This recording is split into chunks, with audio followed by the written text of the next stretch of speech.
Reinforced concrete columns. So these are structural members, mostly vertical, although there are also slant columns.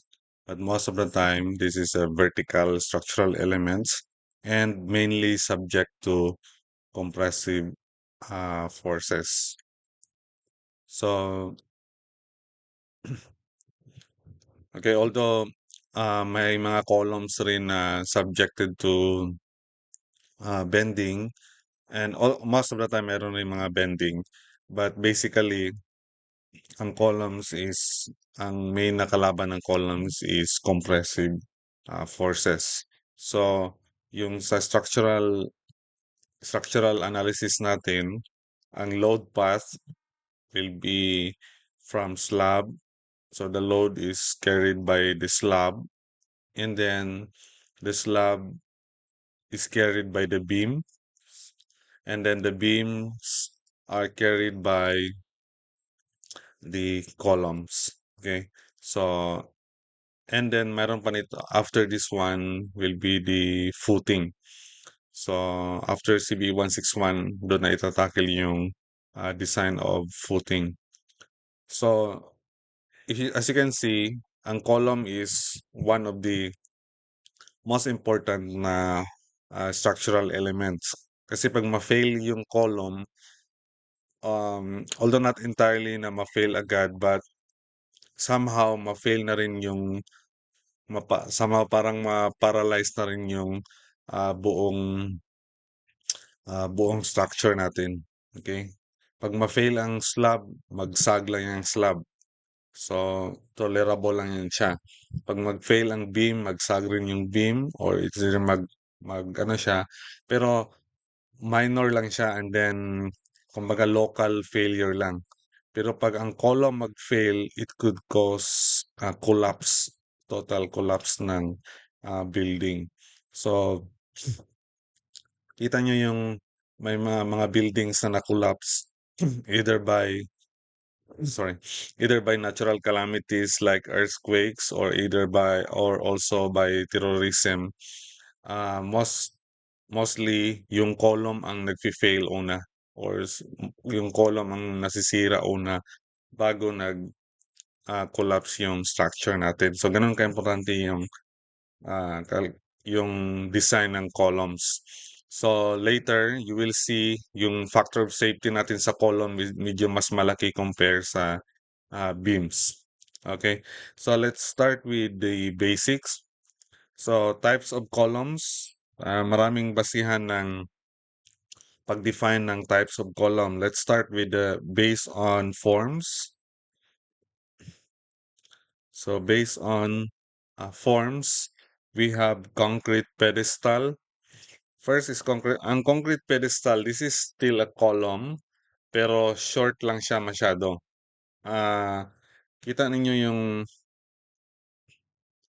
let me add page. Yung mga I-beams nga na ano,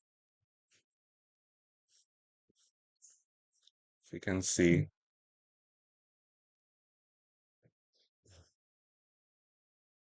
Yung mga I-beam na, I-section na steel, structural steel. And hindi talaga yan siya diretso um, sa foundation. I'm sorry. Lecture. Okay. So, minsan, kita nyo may mga concrete pa yan siya. May concrete columns yan siya sa baba. Okay. And then, dito na yung ground. Okay. This is pedestal. So, we call it pedestal kung ang length, let's say, ang height ng total column, I mean, kasali itong structural steel is, this is height is just 1/3 of the total height. At least, at most 1/3 of the total height, we call it pedestal. Okay, so yan yung pedestal, concrete pedestal. Next is tied column. Ang tied column, ito yung may mga, if you can see in the figure, ito yung may mga ties. Okay, tide. If you can remember sa beams, meron tayong stirrups. So, ang stirrups, not only that it supports the shear, um, I mean, it's a reinforcement for shear. It is also used to tie up our beams. Okay? So, sa column, we call it lateral ties. So, lateral ties. Yan. So this one is a tied column. It could be square or whatever shape. It can even be spiral. Um, pero ang spiral, ka-tied pa rin siya. Okay? So, pero iba yung ang ang tied columns is parang ano siya, nakaputol. Okay? Ang spiral column is continuous yung ano niya. Kasi pinapa-spiral mo lang yung lateral ties niya. Okay? So, may certain design niya ng spacing for ties later. So, we have tied columns. We also have spiral columns yung in terms of lateral ties ito. And then we have composite columns. Itong composite column, we have uh, the concrete and then the structural steel. Okay? Structural steel. So composite siya, concrete and structural steel. Iba yun, ang structural steel, iba yun siya sa reinforcing steel. Okay? Medyo mas stronger itong mga structural steel. Actually, mayroon pa nga ano, uh, tube yung structural steel, tube, and then concrete dito sa loob. So parang concrete field siya. So that is still a composite section. But basically sa design of steel na yan. But here, our main uh, structure is concrete and then supported by steel. Okay, so that is composite column. And then based also in loading, we have actually loaded columns.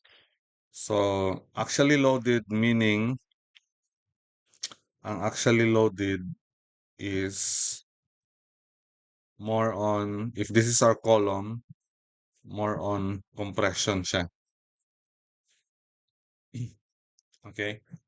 Axial siya.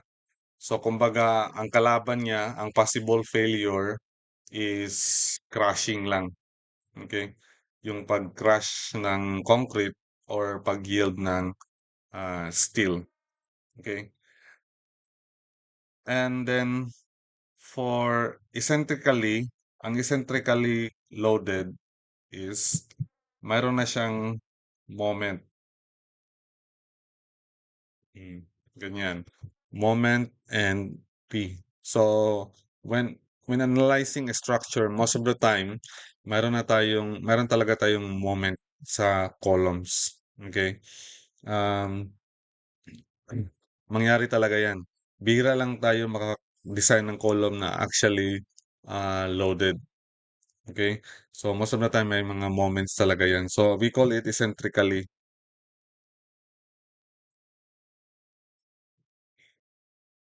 loaded. Yan. Bakit eccentric? Kasi itong, di ba if you remember sa ENS 161, so if we have P, uh, sorry, if we have a load P and a load moment, this is equal to parang i-move natin yung P, i-move natin yung P at the distance E. Ganyan, di ba? Where moment is equal to P times E. Ganyan. So, equal lang sila. Later, gamitin natin ito na principle sa design ng column. So, kaya meron itong presence ng E. Although hindi mo ito makita yung E, kasi force lang ito. So theoretically, meron tayong eccentricity. So ang mangyari diyan, ang P, itong M, pwede nating ma-eliminate ma-eliminate itong M pag iurong natin yung P, di ba? At a certain distance E. And then, so parang nagko-cause pa rin siya ng moment doon sa column kasi nga naka-eccentric na yung P. Okay? So yun yung dalawang types in terms of loading position. Axially loaded, purely axial, and eccentrically loaded. Meron pa, based on slenderness. So we have short columns and long columns. Okay? Ang short columns, this is one is in terms of failure. Ang failure niya is due to crushing of concrete or yielding of steel. Okay? So, yun yung normally mag-crack yung concrete or mag-yield yung steel, yan yung short columns. Ang long columns, from the term itself long, yan yung very long columns. Yeah, yung height niya, if this is height, and then yung section niya is very, yung maliit yung section niya compare sa sa edge. I think slenderness, I just forgot ang slenderness is something um edge over area. Yeah, pero meron pang mga factor yan. May mga K, hindi ko lang maalala. But basically yung concept niya is edge over area. So the higher the edge, mas prone to slender yung column natin. At saka the lesser the section ng concrete, I mean ng column natin, it could cause a higher slenderness. So ang possible failure ng column, although strong siya, it could be strong, but it could fail through buckling. Ang kalaban nito is buckling. Ano yung buckling? If we put compressive force here sa column, kanyan, ang possible failure niya is mag-start siya na mag-kink. Yan, mag-buckle siya. Yan yung pinaka-basic na failure ng steel. Okay? Ang steel, kaya nga magka-partner yung concrete at saka steel kasi yung concrete is strong in compression, right? And then weak in tension. Ang steel naman, sorry. Ang steel naman is strong in tension but weak in compression. Although strong pa rin siya in compression, pero weak siya kung wala siyang lateral support. Okay? So, pag ang steel, subject mo sa compression, if this is steel, ang possibility ano siya, buckle, right? So, unless you have like lateral supports sa gilid, hindi siya mag-buckle. So, yung sa beams natin, yung mga compression steel, hindi siya mag-buckle kasi nga meron tayong mga stirrups, di ba? So, going back to here, itong tied columns, itong mga stirrups natin, sorry, not stirrups. Itong ties natin, this will support buckling of ah, buckling of steel. Kasi if too much na yung compression ng steel, mag-kink siya. Okay? So, magandang partner talaga yung concrete at saka steel. They will provide the weakness of the other. So, parang relationship lang. Okay? But anyway, so, different strength and different weakness. So, magandang combination. Okay? So, going back to, so yun yung long columns. Okay? So, hindi na natin i-consider yung sa discussion natin and even sa exam, hindi na natin consider yung long columns. We'll just consider the short columns. Mahaba na masyado yung even short columns lang, mahaba na calculations. Okay? So, for actually loaded columns, ito na yung analysis natin. The nominal strength capacity ng actually loaded column is parang concept lang ng ano yung um, 'di ba meron tayong stress, parang stress is equal to P over A, right? Sorry. Yan yung concept natin sa ENS 64, I don't know. So, stress is equal to P over A. So, P is equal to stress times area, right? So, itong P natin, itong Pn is equal to stress.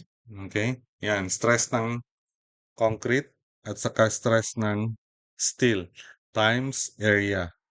Okay, area ng concrete and then sa kabila area ng steel. Yan. So kasi dalawang type ng material dito so nagtutulungan sila.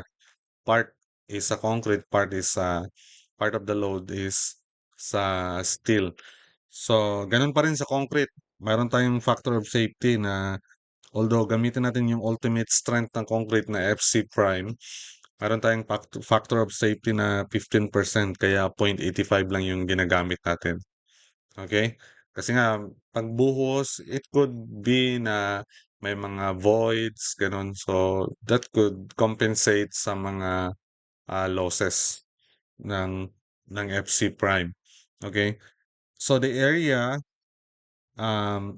gross is minus, the area of concrete is the area gross, yun yung area ng concrete minus area ng steel. This one is very conservative actually. Before in our time, we just use the area gross, neglecting the area na madidak ng steel. Diba? Ito yung area gross minus the area of steel. Yan, mga area ng steel. Um, bakit kasi ang area ng steel is parang ano lang siya. Uh, 0.01 of area gross to 0.08. So, meaning of area gross, um, parang ano siya, 1%, only 1% of area gross, and then to 8% of, hindi makita, 1% to 8% of area gross. Okay? So, minsan ninineglect na lang yan. Pero for the sake sa board exam, and then we want to be meticulous sa board exam. So, yan, area gross minus area steel plus Fy, stress ng steel times area of steel. Okay? Now, magkaiba naman ngayon yung pagkuha ng PU. Okay? So, PU for tied columns, yun yung mga squares, yung tied column, yung mga lateral ties nga na parang separate talaga. For spiral, continuous na lateral ties. So, PU, mayroon pa tayong 0.8. Oh, yan. 0.8 of, so it's gonna be phi 0.8 of Pn. Yan. So, mayroon na tayong 20% na factor of safety dito, right? Mayroon pa tayong 20%. Sorry. And then, notice, ang fee natin is just 0.65. So, ilan na yun? Meron tayong 20% and then meron pa talaga tayong 35% na factor of safety. And then sa PU natin due to load, meron pa tayong 1.2 dead load. Meron tayong 0.2 sa dead load at saka 0.6 sa live load. Yan. Sa earthquake, meron pa tayong 0.7 sa earthquake. So, daming factor of safety, no? That means if you just follow the code, although the code does not guarantee na hindi masira yung structure natin. Okay? Ang code just guarantee na hindi mag-collapse yung structure natin. Okay? So, minor crackings, makita mo talaga yan. May mga minor crackings due to, may mga circumstances na hindi natin makontrol. And even during the construction. Kaya nga mayroon tayong mga factor of safety para safe talaga yung structure natin. Hindi siya mag-collapse. Okay? So once mag-collapse, yan, liability talaga yan ng engineer or design engineer. Okay? So if you can remember yung sa Isabela Bridge yung nag-collapse. Anyway, may mga political kasi yan. May mga political aspects yan na sinong sisihin. Okay? So, we don't know on the side of the structural engineer how he did the analysis. And then also the application, yung pagdaan ng sasakyan, yung mga maintenance doon, yung pag-manage ng serviceability ng bridge, hindi rin nasunod kasi nga overload yung But somehow it could kahit nag-overload siya, dapat maraming the factor of safety itself could be enough. I don't know na times 2 ba yun? Pero ang daming factor of safety kasi sa design. So kung kung properly design lang yun, it could be kaya niya yun. Okay. So you see here, ang daming factor of safety. Now, especially for column, kasi I told you, yung columns are one of the most important structures member in our whole structure of the building. Kasi pag masira yung column, wala na. During that earthquake like 2019, ang daming earthquake na nangyari doon sa Davao City. Um, so we were tasked to assess the structures. So most of the structure ang failure yung mga walls. So that's tolerable. Even beams, yan may mga Pero pag columns, medyo mag-doubt na kami pag may mga failure ng columns.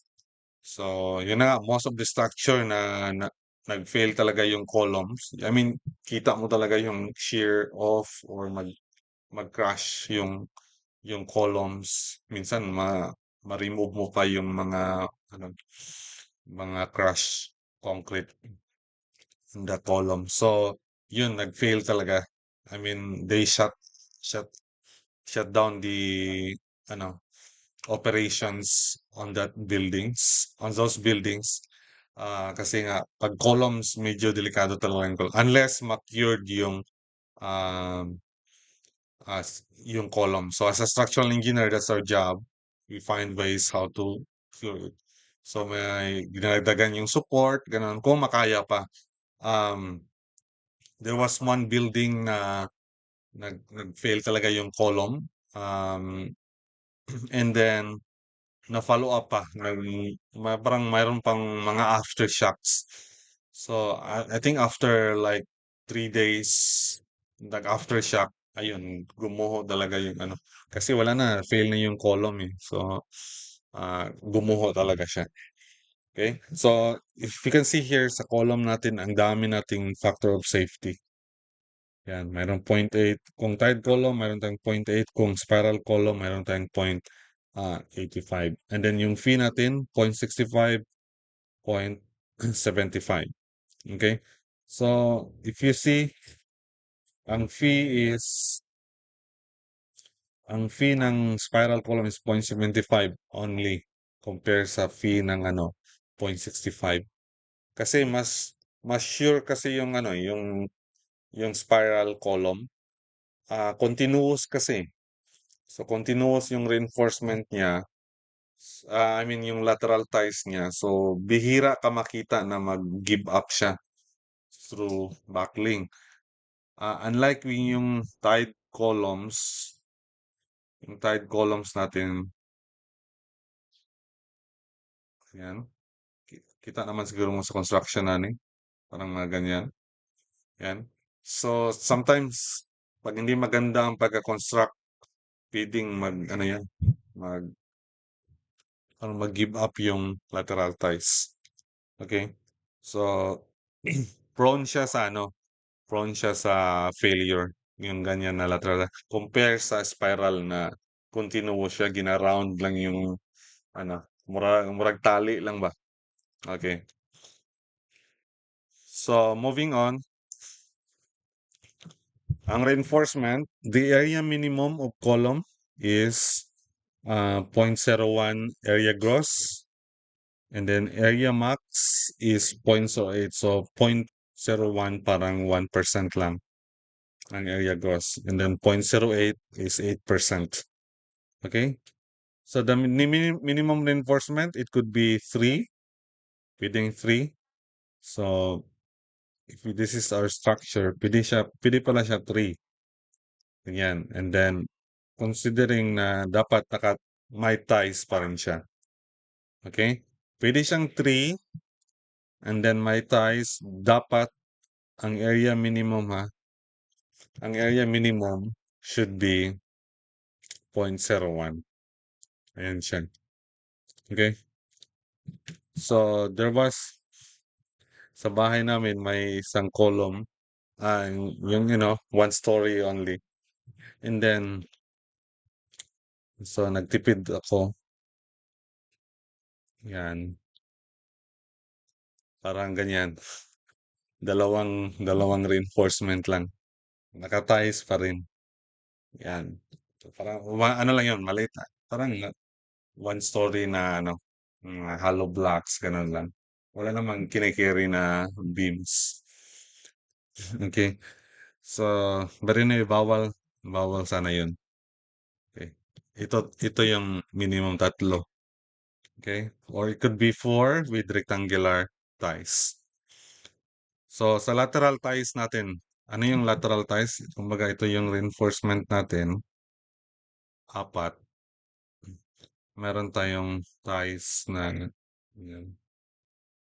Yan, may mga spacing yan in 3D.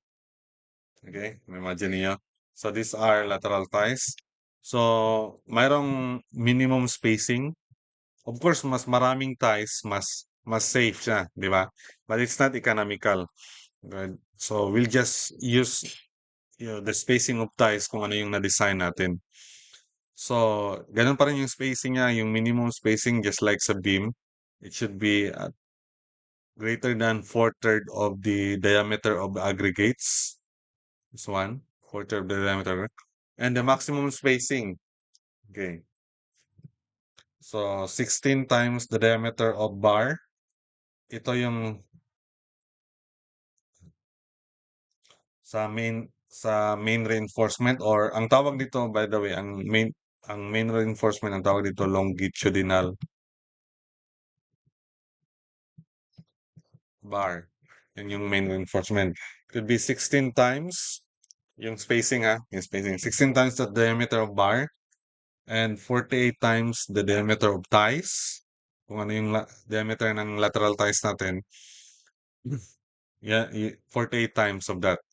Okay? Or the smallest dimension of column. Smallest dimension, meaning if we have a column section na, let's say, 300 by 250, okay? So, ang smallest dimension is 250. So, yung maximum spacing natin ng lateral ties is 250. Okay, so but then you have to compare that with 16 times the diameter of bar, 48 times the diameter of ties. Okay, now for lateral ties, we use 10 mm, normally use 10 mm. For longitudinal members of smaller than 32 mm. Okay, for greater than 32 mm, we use 12 mm. Okay, ganito yung ties arrangement for let's say for example for rectangular columns ganyan. So ito yung normal na ties arrangement. Now in case magdagdag tayo ng ganito yung number of reinforcement. Yan. Okay? Dapat ang clear spacing ng dalawang reinforcement is 150 mm or lesser. Kasi kung greater than 150 mm, kailangan mo na mag-add ng another stirrups. Sorry, another lateral ties. Ganyan. Okay? Ganon din sa kabila. Kung magkabilaan, different direction, add rin tayo nito. Okay? Kung ang spacing nitong reinforcement is greater than 150 mm.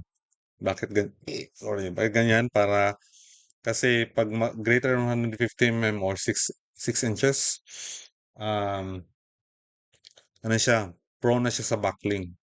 So, pwede na hindi mahawakan yung wala nang buckling support yung main reinforcement natin. So, kailangan mayroong hahawak sa kanya. Okay? So, it could be parang ganito, naka-cross, or it could be parang naka-diamond. Pwede rin. Okay? So, yan. Depende na yan sa discretion ng engineer. Kung paano yan. Okay? Basta, um, kung walang support na stirrups, sorry, ng lateral ties, dapat yung spacing niya is less than 150. Okay? So, maglagay ka lang ng 150, maglagay ka lang ng additional lateral ties kung ang kalayuan niya sa kabilang sa adjacent na longitudinal bars is greater than 150. Okay? So let's go to the analysis. The analysis of short columns. So ang short columns, I told you, we do not consider buckling this one. Okay? Assuming walang mangyari na buckling. So, actually loaded, when we say actually loaded, if M is equal to 0 or M, meron tayong formula na M is equal to PE, right? So whatever the value of M and P, we can solve E is equal to M over P. Okay? Now, if E is less than, sorry, dapat less than ito. Okay? 0.1 of H. Ano yung H? Ang H is ito yung, ito yung H. Yan. Kung just 1% of H, sorry, 10% of H, within that range na fall yung E natin, then that is still considered as actually loaded. So sa actually loaded, ang possible failure dito is crushing ng concrete. Kasi purely, if you have PN ganyan, so parang purely compression siya. Right? And then, for actually loaded with considerable moment, the section is still in full compression. Parang ganyan siya. Meron na tayong certain E greater than 10% of H, yung E natin. And then that is still, yung section natin is still in compression.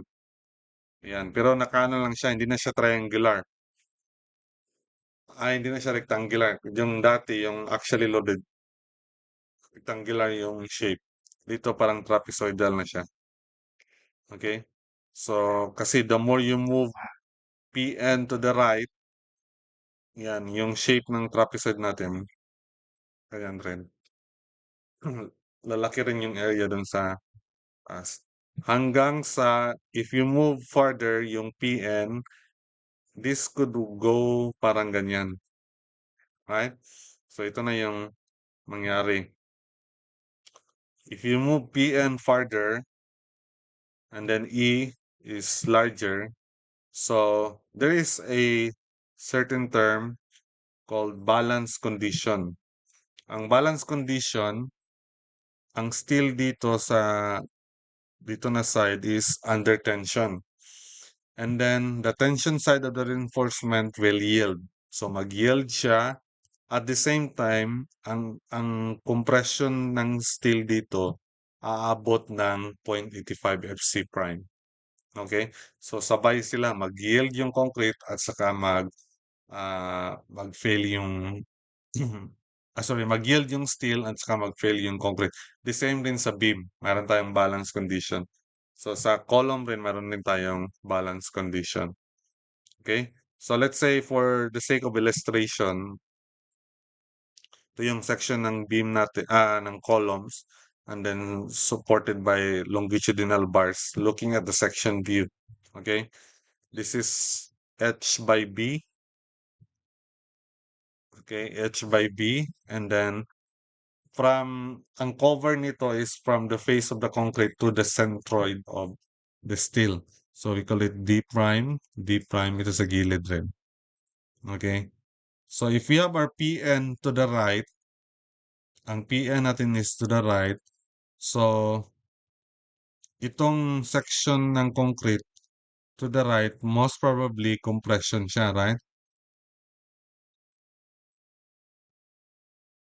Compression siya. While dito is in tension. Okay? Now, remember, ang tension ng concrete, we do not consider that anymore. Okay? Kasi maliit masyado. We just consider sa tension ng steel at that point. Okay? So, ang formula ng mga stresses, okay, FS1, ito yung 1, ito nakahilira dito, we call it 1, yan yung steel 1, okay? Parang ano ito, parang doubly reinforced, okay?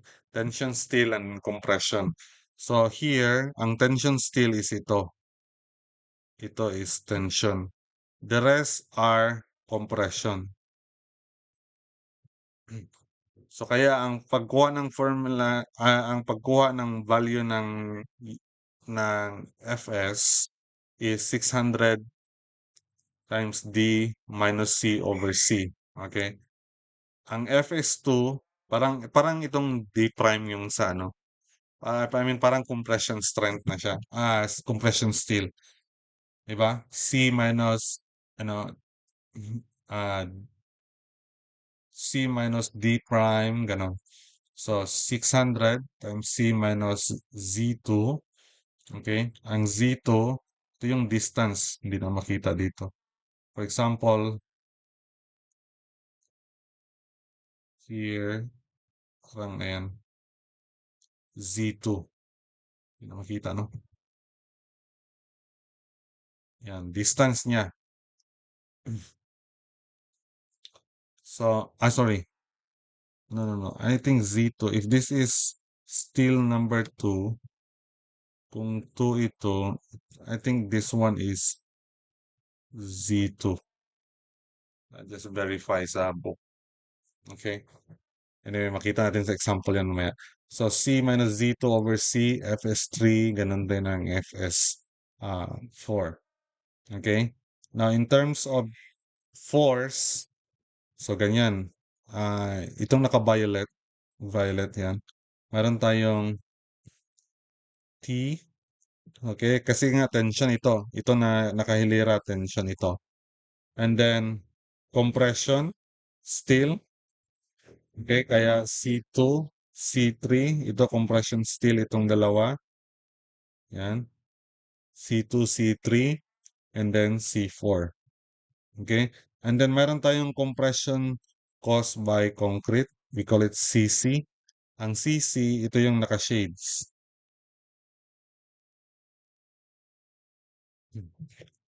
Yan, naka-shades. So, kita ninyo yung tension dito, AS1, FS1. C2, AS2, FS2, C4, and then yung CC, concrete ito. 0.85 FC prime AB. Parang steel pa rin.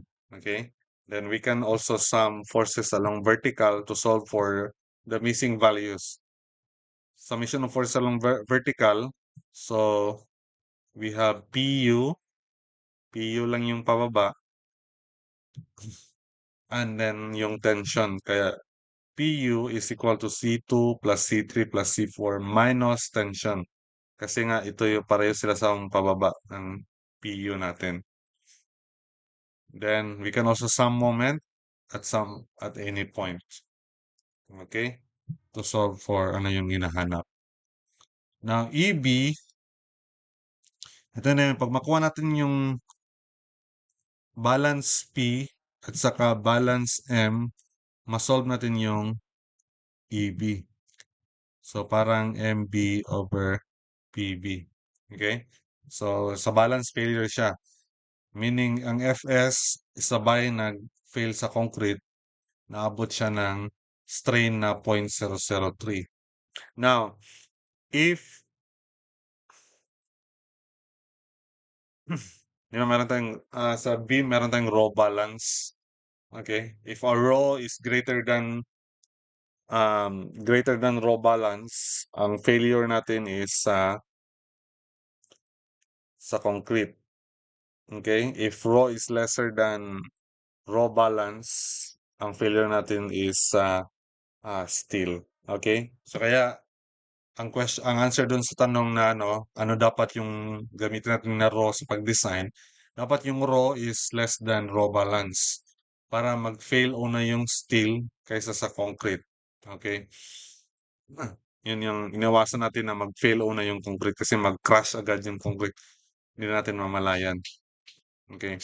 While yung steel, pag mag-yield, mag-bend muna siya. So yung beam natin nag-bend, makatakbo ka pa. Okay? So if E is greater than if actual E is less than E balance, that means column will fail in compression. Okay? And FS1, yung steel, is less than FY. Kasi nga, more on compression eh. Kung ang E natin is masyadong malapit, less than E balance. Kasi nga, from the centroid, pwede natin i-move yung P natin at a certain E. So, mayroong distance na E na balance na sabay yung mag-fail ang concrete at saka steel. So, if we just move closer to NA or somewhere less than the E balance, then ang possible failure is parang axial lang siya. Okay? Axially loaded lang siya. So, ang FS1, yung tension steel natin, it could not yield. Okay? And then if E is greater than EV, meaning beyond sa balance, yung E natin masyadong malayo. So, column fails at tension. Kasi nga, yung pag malayo na masyado yung P, ang bending is too much na. Di ba? So, pag bend niya, yung tension still, kasi yun lang yung kumakalaban eh. The rest, di ba? Sa bending, merong compression tension. So, pag malakas masyado yung compression natin, mas stress rin yung masyado yung tension. Remember, marami tayong compression. Mayroon tayong compression ng concrete at saka compression ng steel, yung dun sa side na compression. Kalaban niya yung tensions side. So, medyo ano siya, medyo lugi siya doon. So, kailangan niyang ma-stress too much na pwede siyang maging ang value niya it could reach Fy. Kaya ang possible failure nito is tension. Okay? So, CB, CB, yun yung ah, kumbaga ito yung stress diagram, compression, tension. Ito yung natural axis. Sorry, natural ayan, NA, natural axis, value ng C. Okay? So for balance condition, parang pareho rin ito sa sa beam. 600D over 600 plus Fy. Okay? So if you see, ang beam ay ang column, um, hindi mo siya ma-design na ang design ng column is trial and error. Okay? So unlike sa beam, we can, do step by step and then we come up with the area of steel and then or even we come up with the area of concrete section. But for columns, this is trial and error. We need to assume, area and area of steel and then the arrangement and then i-check natin. Okay? Kaya in column, we have this interaction diagram. Okay? So every section of column mayroon siyang interaction diagram. So this is a diagram, PN versus MN. Okay? So somewhere inside this diagram, ito yung naka-yellow at saka uh, ano ito, blue? Somewhere, something blue.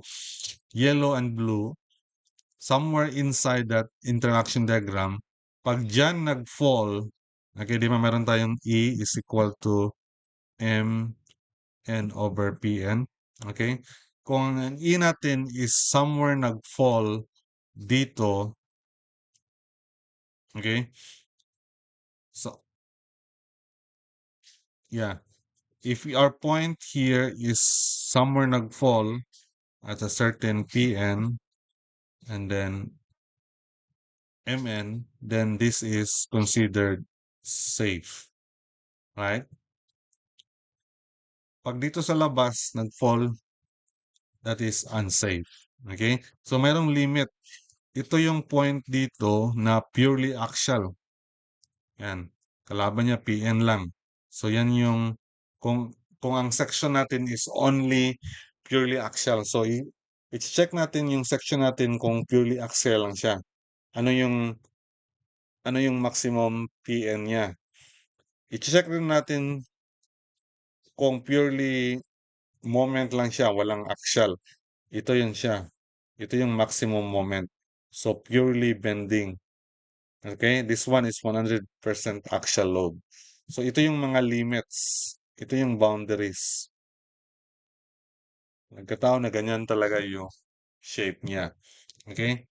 So dito, if RE is less, ito yung E-balance. Okay? Yan yung sabay mag-fail. Yan yung combination ng P, ito yung PB, at saka MB. Okay? Yan yung combination ng PB at saka MB wherein nasabay sila mag-fail. So, anything E is lesser than EB, compression. Yung kanina, compression. Greater than EB, tension. So, dito siya na side. So, E is greater than EB. Ito, E is less than EB. Okay? So, yun na nga, ang designing ng column is trial and error. Given the moment and P, and then, assume a section and then check if check the moment diagram, sorry, interaction diagram ba column, and then i-check mo yung kung safe ba yung ano natin, yung loading natin. Okay? And then you can decide kung anong klaseng failure. Okay? Um, if nag-come out na compression failure, then ano, it depends on your judgment. Kung gusto mo na compression, basta safe siya nasa loob. Kung gusto mo na compression failure or sa tension failure. Okay? So that is what we call the column interaction diagram. So I think we should include example here. Hatiin ko lang yung example kasi the last example, yung other two, so solve natin itong dalawa. And then the other two example is medyo mahaba. I will just cut that to another video. Okay, example number 1. A square column, this one is very basic. A square column is 400 mm by 400 mm is reinforced by 825 mm. Fy is 275, Fc prime 22. Determine the ultimate axial load. So ultimate axial load, that means that is Pu, right? Okay, this is a tied column. So our ultimate, here's the solution. You can use red comments. Okay.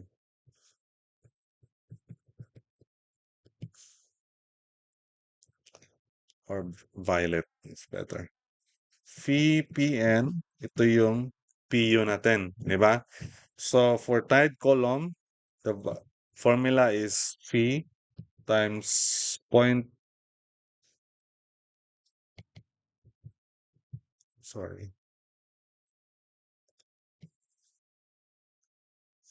times 0.8, okay, times 0.85 Fc prime area gross minus area steel plus Fy times area steel. Okay.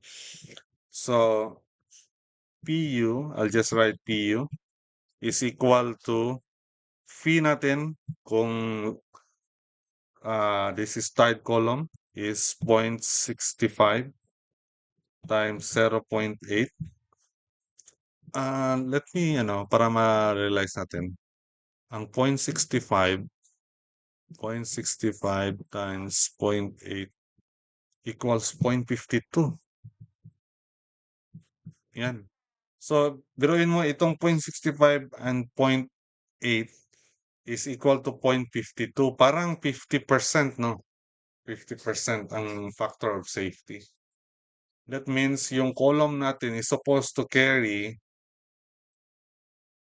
times 2 ng design load. Right? Times 2 ng design load. So, and then meron pa yan. Meron pang, for example, dead load lang. Kung dead load, meron pa tayong, di ba, 1.2 dead load. So, meaning yung dead load natin, i-exaggerate natin ng 20%. So, meron tayong 0.52, meron pa tayong 20%. So, more than half actually, yung factor of safety natin. Okay? So, someday, if you will graduate, if you will graduate, and be a professional structural engineer, so, minsan, andyan talaga yung takot. If you are the designer, ako kahit basta may mga earthquake, kinukumusta ko talaga yung mga previous design ko kasi baka may crack, hindi ka makatulog. May mga talaga, pag dinaanan mo yung structure na ikaw ang designer, parang ayaw mo gustong tingnan, parang napipikit na lang yung mata mo. Kaya mahadlok ka kasi may mga failure ba. But I tell you, as long as you just follow the code, okay? So the code is very safe actually. Very safe na yung code. So minus na lang yung may mga unforeseen circumstances or events dun sa during the construction. Okay? Pero mathematically, theoretically, and it could go to practically na ano, very safe yung code natin. Ang daming factor of safety. Okay? Kaya yung iba, gina-corrupt na lang, safety factor instead of factor safety. Just kidding. So, let's go back here. 0.85. FC prime natin is 22. Area gross. Ang area gross is 400 squared minus area of steel. Ang area of steel 8 na 25. So, we just write 8 times pi over 4 times 25 squared. Okay.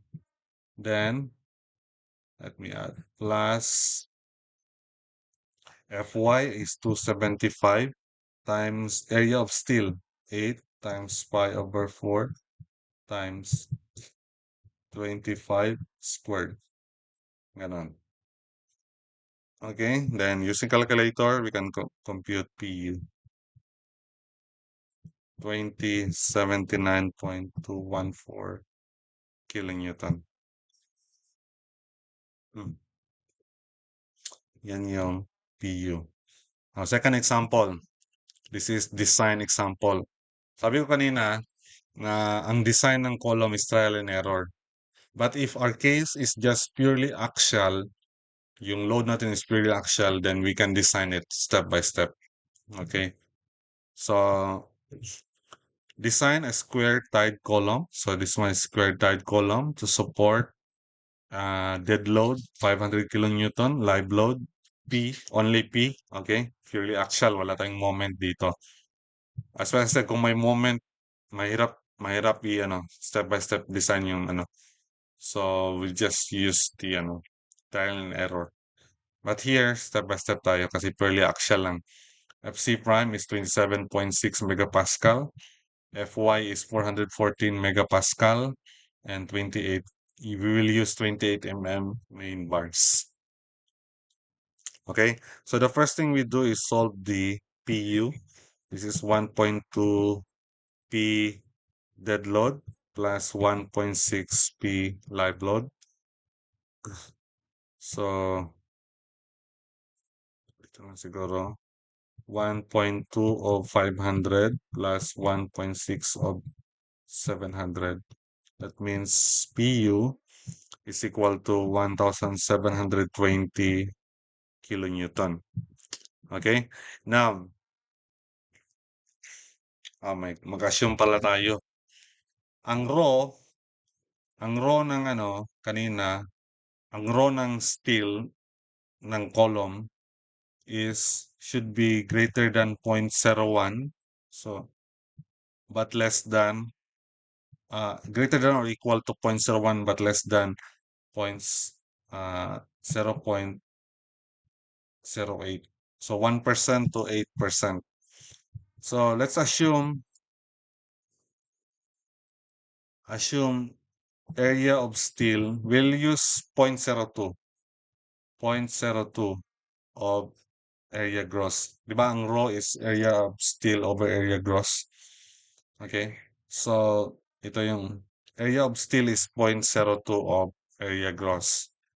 So, meron na tayong Pu. Ang formula ng Pu, sulat na lang natin. Pu is equal to Phi 0.8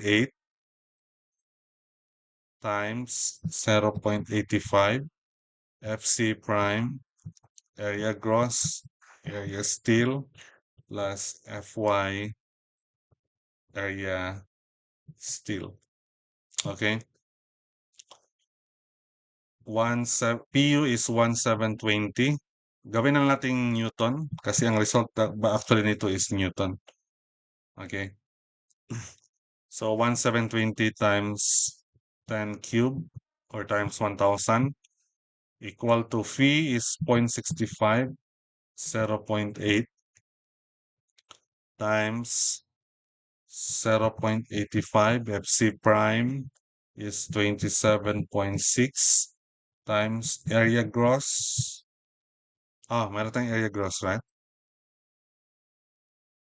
Ay, wala pala. Nag-design pala tayo. So, area gross muna ang gamitin natin. Area gross minus area still. Ah, yan. Ang area still, meron tayong 0.02 area gross. 0.02 area gross. Then, plus FY 414 times area of steel 0.02 area gross. So, isolve natin yung area gross. Okay? So, area gross is equal to, using your calculator, we have 105,775.750 mm squared. Now, this is actually, ang area gross, since this is square, okay, B by B. So, this is B squared. We can solve B, right? So, B here is 325.232 mm. So, that is bungkig, no? So, let's say 320 mm. Okay, let's go up. Kasi minimum requirements niya, ganyan. Then 320. So this is ang section natin ngayon is 320 by 320 mm. Ganyan. About the area ng steel. So area of steel is equal to 0.02 of area gross. This is 0.02 of 105,775.750. This is equal to 2115.515. Okay? So, yan yung area still. So, we can solve the number of bars. Number of bars is equal to area of steel over the area of bar.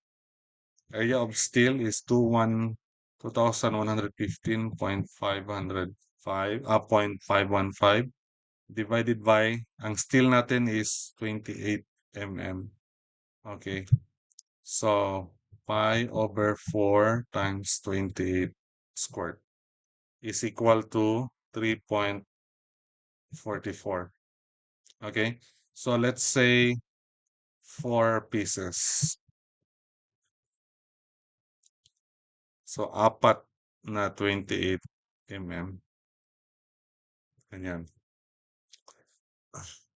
So, nabisa natin. Meron pa.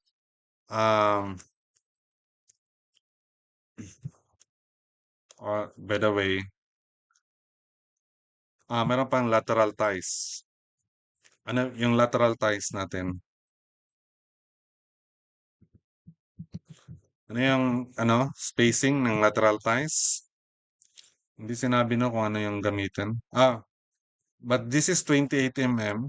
So, ang gamitin natin is 10 mm. Okay, less than 32 mm kasi. So, this is 16 times the diameter of bar. So, this is 16 times 28. This is 448 mm. Second, 48 times the diameter of bar ng tie. Okay, so this is 48 times 10. We have 480. C, smallest dimension. Smallest dimension is 320. Okay, so this is govern. This will govern. That means use 10 mm, 10 mm diameter ties space at 320 mm on center. Okay? So, yan yun. Madali lang ang designing ng kasi simple lang yung formula. Madali lang designing basta actually loaded. Okay, so iba naman yung istorya pag eccentrically loaded. So next example natin, I will just show this in the second video. Okay, thank you.